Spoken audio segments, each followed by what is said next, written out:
அஸ்தமனத்திற்குள் என்னுடைய கதையை முடித்து சிதையில் ஏற்றுவதாய் நீ சூளுரைத்தாய். இல்லையெனில் சிதை ஏறுவேன் என்று உரைத்தாய். சூரிய நாராயணன் அஸ்தமித்து விட்டான் அர்ஜுனா. வாருங்கள் காந்தார அரசே, தாம் தீட்டிய திட்டம் வெற்றி பெற்றது. வாசுதேவ கிருஷ்ணா,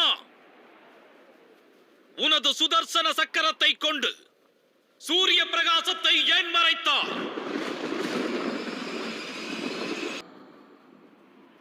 சூரிய அஸ்தமனத்தை தடுக்க இயலாது.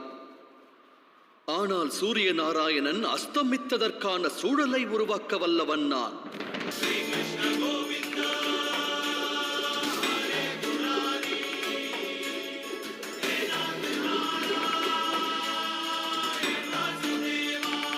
வேண்டாம் வேண்டாம் அர்ஜுனா. ஒருவேளை உன் கரத்தால் என்னுடைய சிரமானது பூமியில் உருண்டால் அக்கணமே நீ சாம்பலாகி போவாய். நான் உன் மீது பாசுபதாஸ்திரத்தை பிரயோகிக்கவிருக்கிறேன். இதன் மூலம் வெட்டுண்ட உனது சிரம் நேராக உன ஈன்றவருடைய மடியில் சென்று விடும்.